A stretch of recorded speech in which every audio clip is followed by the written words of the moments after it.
In this video, I'm going to teach you how to ask a girl out, and specifically by doing these 7 things. All right, this video is specifically for those that are shy, like shy men, or men that just do not have a lot of experience with asking women out. And so I'm going to give you these 7 tips on how to ask a woman out successfully and get that date. All right, if you're new to my channel, welcome. My name is Kane. I'm the Silver Bachelor. This channel is 100% dedicated to dating advice for older guys. And if you haven't subscribed, hit the subscribe button and the notification button because I drop a video every day. All right, how to ask a girl out. And it's actually not that difficult. It's not complicated, but I am going to give you these 7 things that you need to do in order to be more successful with asking women out.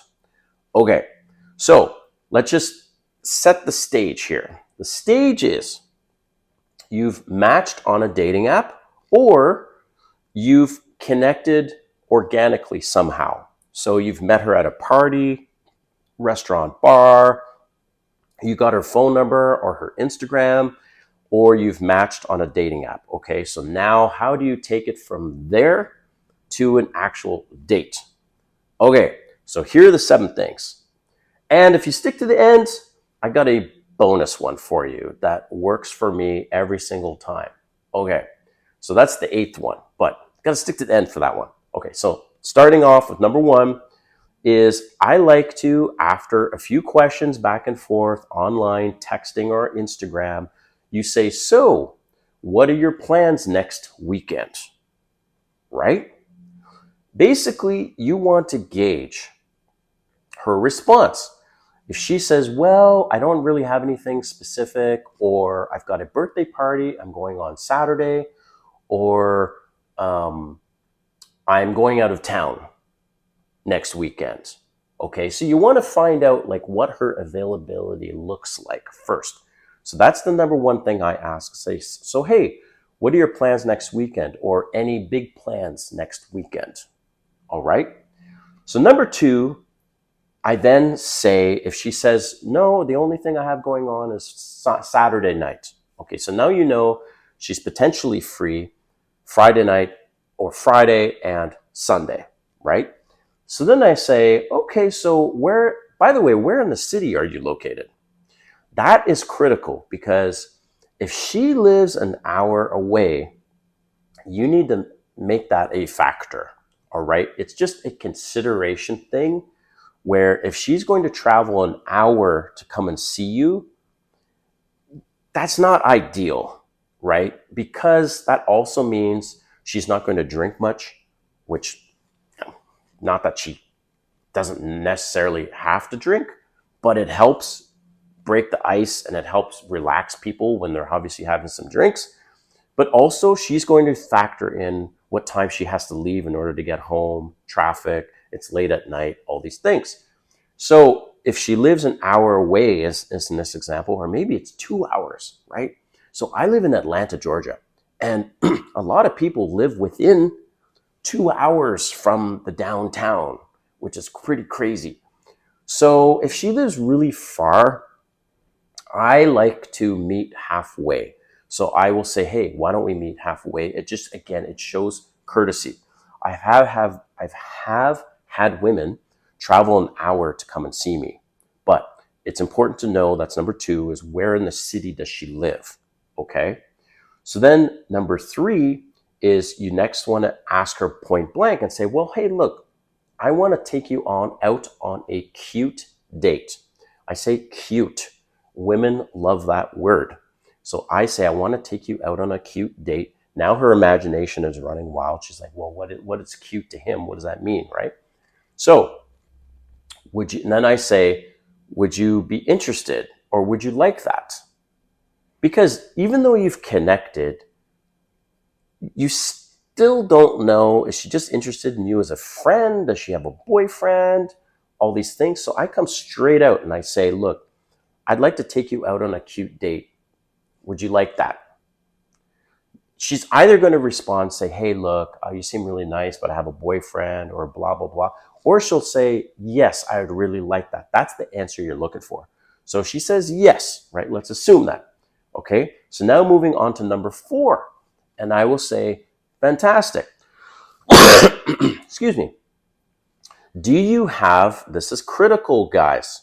I ask her now, do you have any food preferences? And because you don't know what you're walking into, maybe she's a vegan, maybe she's a vegetarian, maybe she can't stand Italian food, she doesn't like seafood, she doesn't like Mexican food, whatever. You don't want to fuck this up. This is your first date. Imagine you say, well, I got this awesome place that I want to take you to, and um, I booked this reservation, and you show up and she says, oh, I'm sorry, I don't like seafood. And you could have prevented all of this, right? So it's very important before you even book a place that you find out if she has any food preferences, okay? To add to this is something new that I've recently started asking, like within the last 9 months. And in addition to the food preferences, is I ask her if she has any allergies. Because some women have an allergic reaction to heavy cologne. I like to wear cologne. I don't spray it all over my damn self, but I do spray a couple squirts on my neck. That's about it. Some men say, oh, back of the neck, sides of the neck, and your wrists. It's like, whoa, man. By the way, don't wear tons and tons of cologne. It's a turnoff. It really is. So there's a few women that like it, but you don't know if she even likes that on you. So I ask her if she has any allergies, and sure shit, a couple times they've said, look, I have an allergy to strong fragrances. So again, you don't want to fuck up that first date with something you could have prevented. And by the way, when you're asking her these questions, she is so grateful, and so few men ask these questions. They don't ask women, do you have any food preference? They don't ask women, do you have any allergies? It shows you're considerate, okay? And you're a gentleman. All right. So next, number 5, is then you say, look, I'm thinking we meet on Friday at 7. Does that work for you? Plain and simple. Boom. And then you negotiate the time, right? And then what you do at that point, you say, great, well, I'd like to take you to this particular spot, but I'm going to get to that in a moment. So number 5, you ask about the day and the time for meeting. Number 6, you offer, well, I suggest, by the way, instead of trying to book her on a Friday, I would suggest trying to book the date on a Wednesday or Thursday. Now remember, the more attractive she is, the more in demand she is for her time, and the more offers she has on the weekends. If you want to prevent date cancellations, then book that date on a Tuesday, Wednesday, or Thursday, ideally, or even a Sunday evening. That works. Okay, so you've gone through that, and now we're getting to the last thing, number 7, is you want to choose a place with a vibe. And when I say a vibe, and it doesn't have to be expensive, like guys, there's so many restaurants that have a vibe that have happy hour menu, like $8 for a meal, $8 for a drink kind of thing. Like you can dine for 2, including tip for like $50, $75. Okay. So choose a place with a vibe. Ideally, it's the decor in the place, or it's a DJ that they have there. It's something kind of cool about it that just makes it interesting and unique, because the woman's going to be judging you on the place you take her. Do not be taking her to Chick-fil-A. Do not be taking her to Cheesecake Factory. Again, unless she says that, and she says, oh, I love Cheesecake Factory. Do you want to go there on our first date? That's different. But I mean, in general, most women are relying on you to make the plan and to choose a place. They're judging you on that, bro. I don't care what you say. They're judging you on what type of man you are and what your tastes are, okay? It doesn't have to be super fancy, I'm talking about, but it can't be also bottom barrel Chick-fil-A kind of thing, takeout. All right, so the bonus tip here, number 8, is this is the ultimate in courtesy.